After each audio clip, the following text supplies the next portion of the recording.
Ladies and gentlemen, let's get into the video. We're going to be following up with the whole Quantum Break fiasco.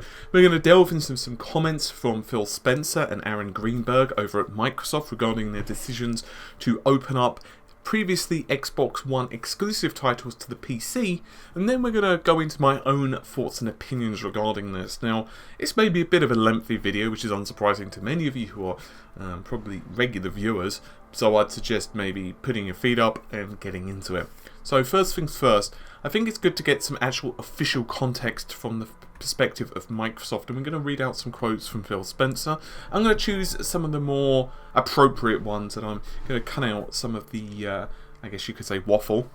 So, the biggest issue many people had, well, a couple. One, people are concerned that Microsoft no longer have faith in the Xbox One, and the second, and this one's a bit more, I guess you could say, understandable. Let's say you just bought an Xbox One for the sake of Quantum Break and a few other titles, and then suddenly you just realise, okay, well, the games are coming out on the PC. You may be a bit miffed. However, Phil does respond to this.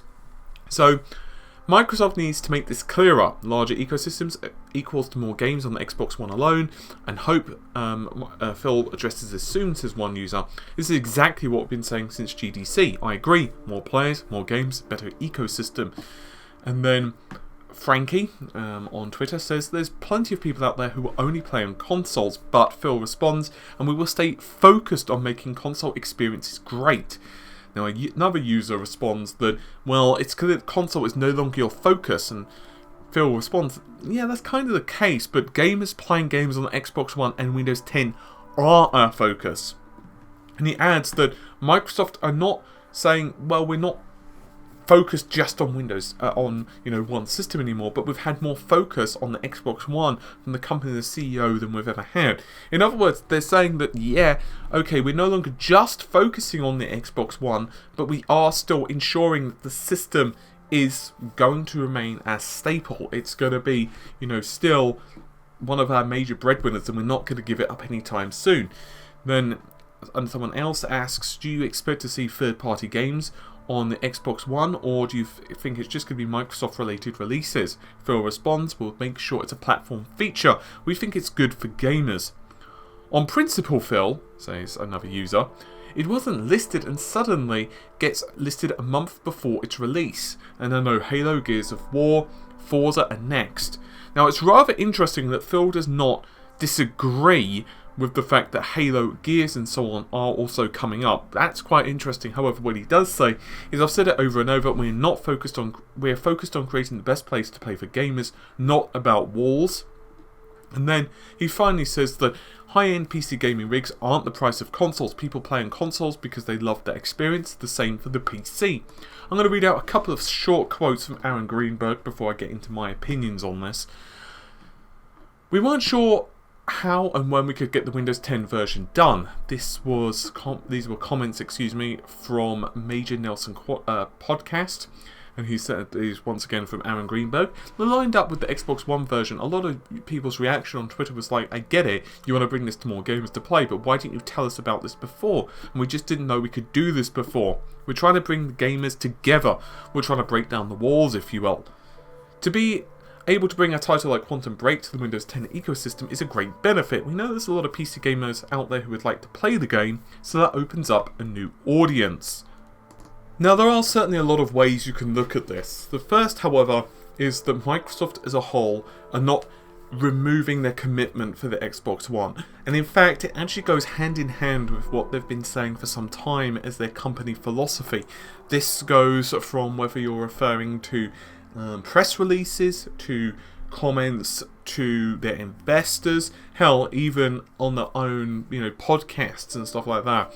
Essentially, they are a service-based company. They are providing a platform for gamers to be able to play games, or for users to be able to enjoy their services. This isn't just for games either. This is for the Xbox One, for applications, this is for the phones. For example, there's a reason that Microsoft have put a lot of effort, and this is something we've covered back a while ago, that Microsoft are trying to unify development, they're trying to unify the platform. So theoretically you could run Word easily on, let's say, a Windows phone, or you can run it on your PC, or you could run it on your tablet. You get the idea. Essentially, they're trying to open up their ecosystem. In this case, the Xbox One, the PC, are not really, I guess you could say, they're not really the platform. They're actually almost devices. So in Microsoft mind, they're just giving you an option to enjoy the platform, and Windows 10 is Microsoft's platform in this case. Now, you can argue as well that by them doing this, it essentially opens up a wider market and more amounts of money, more revenue to create better games. Now, I think it's fair to say a lot of users who own an Xbox One don't own a high-end PC. The vice versa is also true. I know a lot of high-end PC gamers who don't own an Xbox One. I know a lot of people who own both. And I know some people who own an Xbox One but they prefer to play on PC. And I know some people who own a PC but prefer to play on the Xbox One. This could be for a myriad of different reasons. It could be because maybe they don't have the cash to plump into the latest GPU. Maybe they prefer the Xbox One pad. Maybe they prefer to play on the couch because they've got that mentality that when they play on PC they prefer to play with keyboard and mouse. Maybe that they've got a lot of money. Maybe they don't want to play at 30 FPS or what have you, and therefore they'd rather play on the PC. Or maybe they just prefer the PC's ecosystem. It could be a dozen different reasons. Therefore, to them, it's all about choice. But for Microsoft, it's about pushing the Windows 10 adoption. Remember, people being locked into the Windows ecosystem is really the end goal. This is part of the reason Microsoft did put out DirectX 12 when they started to notice that Steam was becoming pretty big in the PC gaming space. And I say that tentatively. Let's face it, if Microsoft had not done this, I think it's fair to say that bad things would have happened. We already know Vulkan is being created. Essentially, a lot of these APIs, well, most of the APIs, Vulkan, DirectX 12, and Mantle are related to each other. We've got into this in depth before, so I'm not going to go into it in this video, but essentially they've used the basic code of Mantle. They've changed it around a lot, they've made it more accessible for different developers, for different end hardware. So for the sake of argument, you're not going to get penalized using an Intel graphics card or an Nvidia graphics card or what have you, but essentially that API is going to work or has been based on Mantle. But imagine if Microsoft had not put the effort, the research into DX12. Someone else would have. It may have been that AMD still would have gone the route of making Vulkan open source, and, or rather making Mantle, I guess you could say, providing the code for Vulkan, because at the end of the day, it just benefits Nvidia, it benefits AMD, it benefits Intel, it benefits Valve and everyone else in the industry, because it's not just like it's AMD and Nvidia and a couple of other companies who have been pushing for this. A lot of people have. Like, go ahead and Google who are actually invested in creating Vulkan. It's ridiculous, whether it's Apple or whether it's the bakery down the street. Everyone wants to put into this. So if Microsoft had not have done that and really released a new API and started to push towards that and improve the Windows ecosystem, honestly, they probably would have, I wouldn't say lost the PC market, because they've got such a monopoly. It's very difficult to just lose that over a couple of years. But I have a feeling that Valve probably would have made some really large moves. And it wouldn't have just been Valve, it probably would have been a consortium of other companies with Linux distributions. And I'm not saying that you would have had a situation where there had been a monopoly in PC gaming, but you probably would have had a lot more people willing to do multi-boot OSs. Or it could have even just been that Vulkan just became the de facto API. And therefore, of course, because Vulkan can run on Windows, it can run on Linux, it can run on basically anything, people would no longer have been so tied down to Windows. So I think there's that. The second point is that it doesn't really negatively impact the Xbox One in terms of sales, at least in my opinion. Now, I actually had, funnily enough, before this whole situation arose, I was having this debate with a friend of mine, and saying, well, you know, with PC, you know, you've got like an advantage over gamers who are running inferior hardware. And I said, well, what about if you've got a bad TV? And there are some folks out there who play fighting games who have high latency televisions. Essentially, a lot of the stuff still does come down, of course, to money, you know. But that's not really the ecosystem. Some people just prefer flat out to run on an Xbox One. I know someone who upgraded their entire PC and then they just ended up playing on the Xbox 360. This was back in the day. And why? Was it because they didn't like the PC? No, it's just because that all their friends, all their buddies, all their, you know, all the people they've been playing with for several years had been basically, I guess you could say, part of the furniture on their Xbox 360. They were just comfortable with it. It was their friend. So instead, Microsoft is deciding to turn this on their head. Now, obviously, this doesn't work across all games because of FPS and all that stuff on keyboard and mouse versus pad. But the idea of cross-gaming, being able to buy on the Xbox One, being able to buy on the PC, and then being able to play on the other system, it's absolutely amazing. Now, I wouldn't be surprised if some developers or publishers, and I haven't looked into this enough, would decide to add a little bit of an extra cost. So let's say that you buy the regular game, I'm just throwing it out there, for £40. Maybe if you want it on both systems, it's going to cost you £50, which, to be honest with you, I would be quite comfortable with. And I don't think it would be too bad of a thing. Essentially, you're getting almost like the extra license to run it across whichever device you feel like you want to, which I think would be kind of cool. Because let's say Killer Instinct, now obviously this is one of those that Microsoft's putting out, so it's probably not going to be an additional cost. But imagine, it just means that Killer Instinct, which is a game, by the way, that I've been meaning to get into, played it a little bit, and by a little bit I mean like I've run through a couple of tutorials and I've done a little bit of the arcade mode, did a couple of online battles and got absolutely ravaged, but I kind of like it, and I was like, you know what, this is really fun. The reason I haven't played it much isn't because it's on the Xbox One and, you know, I prefer playing on PC. It's not that. I just haven't really had the time to sink into it, because with a fighting game, it's like, I'm one of those gamers where when it comes to fighting games, if I'm going to play it, I really want to put the time in to actually learn it. That's just just fighting games. I find it really difficult to play them just for fun.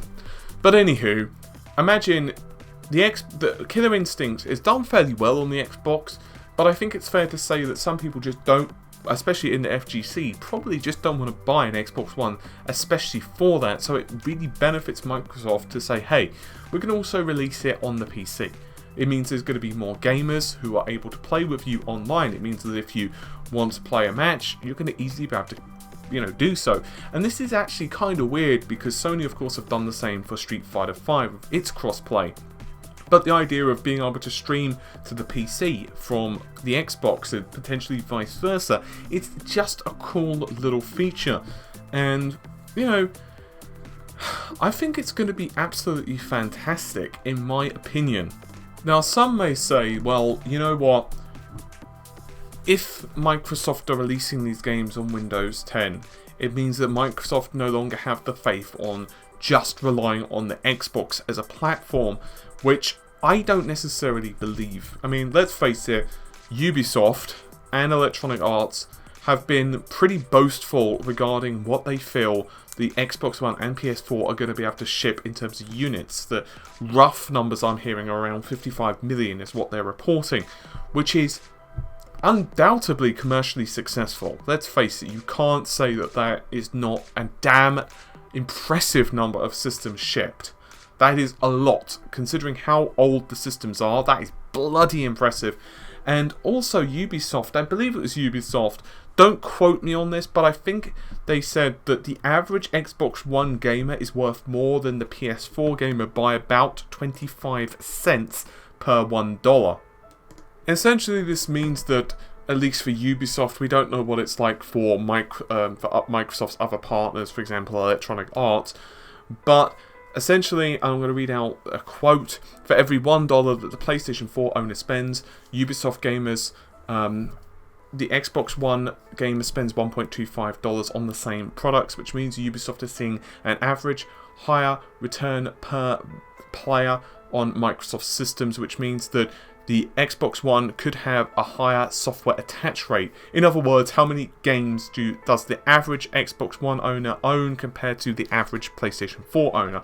One could argue that that doesn't necessarily equate to all different publishers. For example, it could be that the Xbox One is maybe selling better with certain games rather than the PlayStation 4, which is selling better on certain games, but still, the point does remain. What does this mean in my opinion?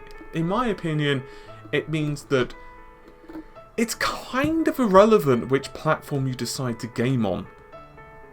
I think that this is one of those win-win-win situations. If you're an Xbox gamer, it's great because it means that games are selling better, which means there's more developmental money, there's more cash behind the studios, which means that the games, especially their sequels, are going to do better. It means you're going to be able to play against more gamers. It means that, you know, there's going to be better content. It means that there's probably going to be better updates. It means that you're going to have a better community. It means that things are going to be essentially just better.